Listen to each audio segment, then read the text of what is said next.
Hi hello ಎಲ್ರಿಗೂ ನಮಸ್ಕಾರ. Welcome to Sandhya Shetty's kitchen. ಇವತ್ತಿನ ವಿಡಿಯೋದಲ್ಲಿ ಕ್ರಿಸ್ಪಿ ಆಗಿರುವಂಥ ರವೆ ವಡೆನ ಯಾವ ರೀತಿ ಮಾಡೋದು ಅಂತ ತೋರಿಸ್ತಾ ಇದ್ದೀನಿ.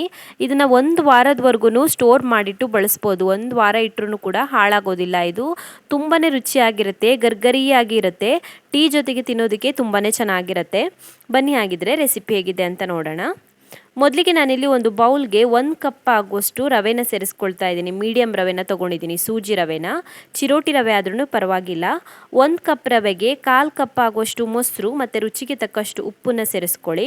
ಹಾಗೆಯೇ ಒಂದು 2ರಿಂದ 3 ಚಿಟಿಕೆ ಆಗುವಷ್ಟು ಅಡುಗೆ ಸೋಡಾನ ಸೇರಿಸ್ಕೊಳ್ಬೇಕು. ಜಾಸ್ತಿ ಬೇಡ, ಒಂದು 2-3 ಚಿಟಿಕೆ ಹಾಕ್ಕೊಂಡ್ರೆ ಸಾಕಾಗುತ್ತೆ. ಸ್ವಲ್ಪ ಹೊತ್ತು ಚೆನ್ನಾಗಿ ಮಿಕ್ಸ್ ಮಾಡ್ಕೊಳ್ಳಿ.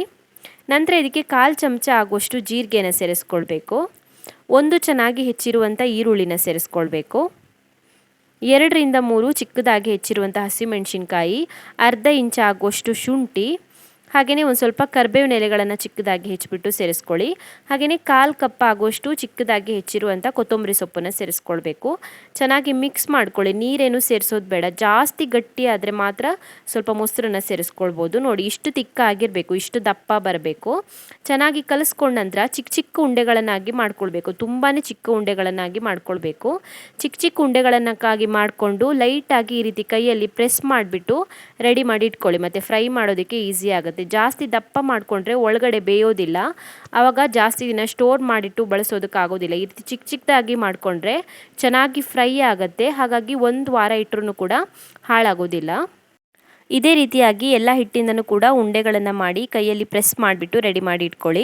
ನಾನಿಲ್ಲಿ ಒಂದು ಬಾಣಲಿನಲ್ಲಿ ಎಣ್ಣೆನ ಕಾಯೋದಕ್ಕೆ ಇಟ್ಟಿದ್ದೀನಿ. ಎಣ್ಣೆ ಪೂರ್ತಿಯಾಗಿ ಕಾದ ನಂತರ ನಾವು ರೆಡಿ ಮಾಡಿ ಇಟ್ಕೊಂಡಿರುವಂಥ ವಡೆಗಳನ್ನು ಎಣ್ಣೆಯಲ್ಲಿ ಹಾಕಿಬಿಟ್ಟು ಡೀಪ್ ಫ್ರೈ ಮಾಡ್ಕೊಳ್ಳೋಣ. ಮಿನಿಮಮ್ ಅಂದರೆ ಒಂದು 10 ನಿಮಿಷ ಆದ್ರೂ ಫ್ರೈ ಮಾಡ್ಕೊಳ್ಬೇಕಾಗತ್ತೆ. ಉರಿನ ಮೀಡಿಯಮ್ ಫ್ಲೇಮಲ್ಲಿ ಇಟ್ಕೊಳ್ಬೇಕು.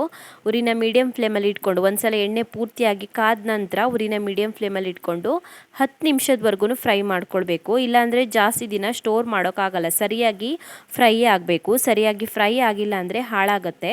ಪೂರ್ತಿಯಾಗಿ ಫ್ರೈ ಆದರೆ ಮಾತ್ರ ಒಂದು ವಾರದವರೆಗೂ ಇಟ್ಟರೂ ಹಾಳಾಗೋದಿಲ್ಲ. ಕಂಟಿನ್ಯೂಸ್ ಆಗಿ ಇದೇ ರೀತಿ ಮಿಕ್ಸ್ ಮಾಡ್ತಾ ಇರಿ. ನಾವು ನಾರ್ಮಲ್ ಆಗಿ ರವೆ ವಡೆ ಮಾಡುವಾಗ ಸ್ವಲ್ಪ ದೊಡ್ಡ ದೊಡ್ಡದಾಗಿ ಮಾಡ್ಕೊಳ್ತೀವಿ. ಅದನ್ನು ನಾವು ಜಾಸ್ತಿ ದಿನ ಸ್ಟೋರ್ ಮಾಡೋದಕ್ಕಾಗೋದಿಲ್ಲ. ಒಂದು 2 ದಿನಕ್ಕೆ ಹಾಳಾಗಿಬಿಡುತ್ತೆ ಇದು.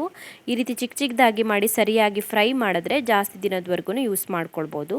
ಸೊ 10 ನಿಮಿಷದವರೆಗೂ ಫ್ರೈ ಮಾಡ್ಕೊಂಡಿದ್ದೀನಿ. ನೋಡಿ, ಈ ರೀತಿಯಾಗಿ ಫ್ರೈ ಆಗಿ ಡಾರ್ಕ್ ಕಲರ್ಗೆ ಬರಬೇಕು. ನಾವು ಕಟ್ ಮಾಡಿ ಹಾಕಿರುವಂಥ ಈರುಳ್ಳಿ ನೋಡಿದ್ರೇ ಗೊತ್ತಾಗುತ್ತೆ. ಈರುಳ್ಳಿ ಪೂರ್ತಿಯಾಗಿ ಬ್ರೌನ್ ಕಲರ್ಗೆ ಬರಬೇಕು. ಅಲ್ಲಿವರೆಗೂ ಫ್ರೈ ಮಾಡ್ಕೊಳ್ಬೇಕು. ಇದು ಚೆನ್ನಾಗಿ ಫ್ರೈ ಆಗಿದೆ. ರಿಮೂವ್ ಮಾಡ್ಕೊಂಡಿದ್ದೀನಿ ಎಣ್ಣೆಯಿಂದ. ಇದನ್ನ ಒಂದು ಡಬ್ಬಕ್ಕೆ ಹಾಕಿ ಮುಚ್ಚಳ ಟೈಟ್ ಮಾಡಿಟ್ರೆ ಒಂದು ವಾರದವರೆಗೂ ಹಾಳಾಗೋದಿಲ್ಲ. ಟೀ ಜೊತೆ ತಿನ್ನೋದಕ್ಕೆ ತುಂಬಾ ಚೆನ್ನಾಗಿರುತ್ತೆ ಇದು. ಸೊ ಕ್ರಿಸ್ಪಿ ಆಗಿರುವಂಥ ರವೆ ವಡೆನ ಯಾವ ರೀತಿ ಮಾಡೋದು ಅಂತ ನೋಡಿದ್ರಲ್ಲ. ಟೀ ಜೊತೆಗೆ ತುಂಬಾ ಚೆನ್ನಾಗಿರುತ್ತೆ ಇದು. ಟ್ರೈ ಮಾಡಿ ನೀವು ಕೂಡ.